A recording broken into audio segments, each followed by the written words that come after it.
రమగారు నమస్తే. నమస్తే జయ. రమగారు మంచి ఉమ్. దయ్యం కథ, మంచి దయ్యం. దయ్యం కథలు మంచిదే అంటే నిద్రలో రాకూడదు. రాకూడదు, అది భయపడకూడదు మళ్ళీ నేను. చందమామ కథ ఒకటి చెప్తా. పూర్వం ఒక పల్లెటూరులో ఒక భార్య భర్త ఉండేవాళ్ళు. వీళ్ళకి పాపం ఏమీ పొలం లేదు, పుట్టలేదు. అలా ఎంతమంది ఉండేవాళ్ళు జయ, ఇప్పటికీ ఉన్నారు కదా. అవునండి.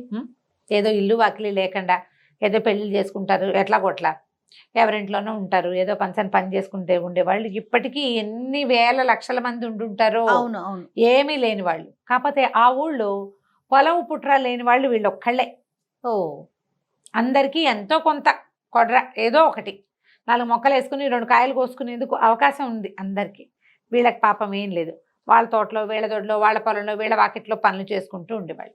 పొట్టపోసుకునేవాళ్ళు. తిండికి లోటేం లేదు. పని చేసుకుంటే తిండి, ఓకే. రెక్కాడితే కానీ డొక్కాడదు అనమాట. సరే, మన చేలో ఉంది, సంవత్సరం తిరిగేసరికి ఓ 10 బస్తాలు వస్తాయి, ఆ ఆశ లేదు పాపం వీళ్ళకి. ఏదైనా పొలం పుట్ర ఏర్పరచుకోవాలని కోరిక. సరే, ఏం చేస్తారు, అలాగే బాధపడుతూ ఉండేవాళ్ళు. ఓసారి ఒక పక్క పొలంలో, పక్క ఊళ్ళో ఉన్న పొలంలో మన నూర్పిళ్ళు అయితే సాయానికి రమ్మన్నారు. భార్య భర్త వెళ్ళారు.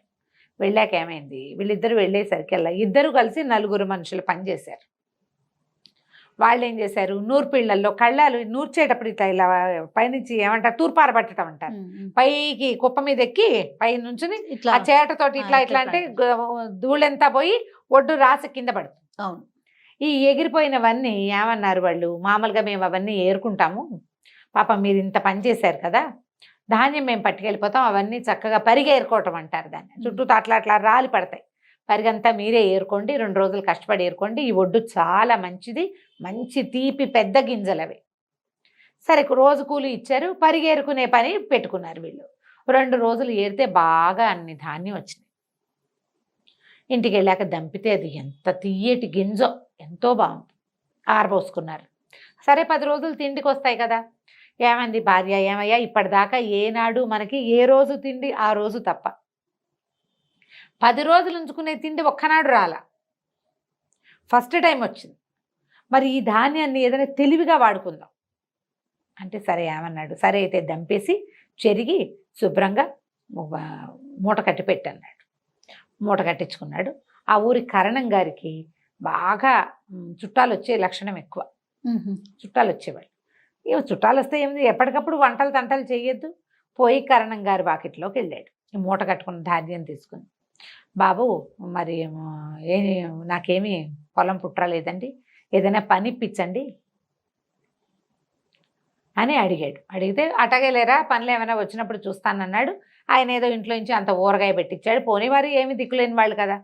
సరే, దొడ్లో కొబ్బరికాయలు ఉన్నాయి కోస్తావా, మామిడికాయలు ఉన్నాయి కోస్తావా అంటే, రూపాయి తీసుకోకుండా వాళ్ళ దొడ్లో నుంచి చుట్టాలు వస్తారు కాబట్టి కొబ్బరికాయలు దించి, కొబ్బరికాయలు పీచులు తీసిపెట్టి, వాకిలు కొంచెం శుభ్రం చేసి పెట్టి, బాబు మాకు పక్క ఊళ్ళో ధాన్యం వచ్చాయండి, చాలా బాగున్నాయి, పెద్ద గింజ, బాపనళ్ళు మీరు తింటే మాకు మంచిది అని చెప్పి ఆ తెచ్చిన మూట బొడ్లు బియ్యం అక్కడ పోసి వచ్చాడు.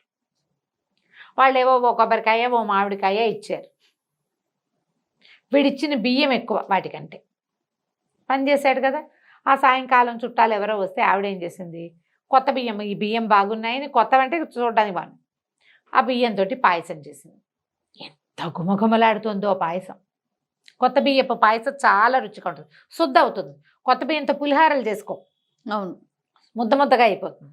కొత్త బియ్యంతో పాయసము, పొంగలి, కొత్త బియ్యపు అరిసెలు అవి బాగుంటాయి. ఇంకా కాసిన బియ్యం ఉంటే నానబోసి మర్నాడు పొద్దున పిండి కొట్టి అరిసెలు చేయడానికి పెట్టుకున్నారు. అరిసెలు ఎంత వాసనో, అసలు గింజే మంచి గుమగుమలాడే గింజ. చాలా సంతోషించారు. వీడి వల్ల పెళ్లి సంబంధం కుదిరింది వాళ్ళకి. ఆ మర్నాడు వచ్చిన చుట్టాలు అరిసెలు తిని ఏదో మంచి పెళ్లి సంబంధం చెప్పారు. పిల్లకి పెళ్లి సెటిల్ అయిపోయింది. ఓహో, వాడు తెచ్చిచ్చాడు. ఇది పక్క ఊళ్ళో బియ్యము, మనకంతట మన ఇంటికి ఎటా వస్తుంది ఆ వస్తువు. ఈ వస్తువు వచ్చిన వేళ వీడికి పిల్లకి పెళ్లి కుదిరింది కాబట్టి వాడికి ఏమైనా చెయ్యండి అని భార్య శతపోరేసింది.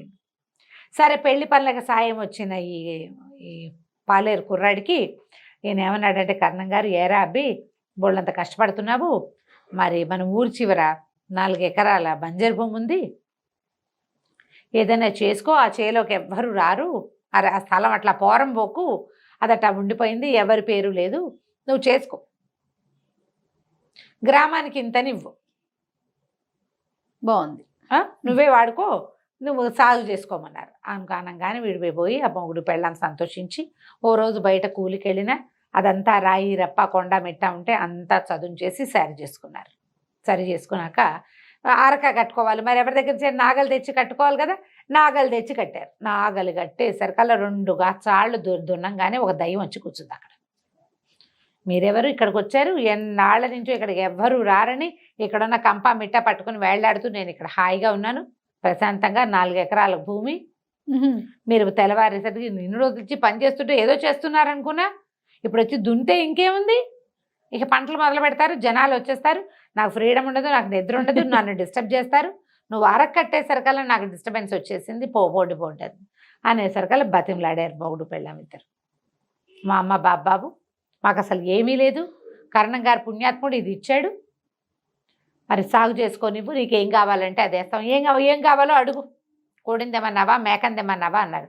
చిచ్చి కోళ్ళు మేకలు నేనేం చేసుకుంటాను, సరే పంట అంటున్నారు కదా అదే వెయ్యండి, ఏం పండినా పైదంతా నాకు అని చెప్పింది. సరే వీళ్ళు ఏం చేశారు ఆలోచించుకుని 4 ఎకరాలు దున్నారు, వేరుశనగ వేశారు. వేరుశనగ వేసి పంట చక్క పైరు బాగా రాగానే పైదంతా పసుపచ్చగా పండిపోతుంది కదా, రోజు వచ్చి చూసేది దెయ్యం. ముందంతా చెట్లు వచ్చాయి, తర్వాత ఇట్లా వికసించినట్టు కనపడుతుంది, అది పువ్వో కాయో దానికేం తెలుసు.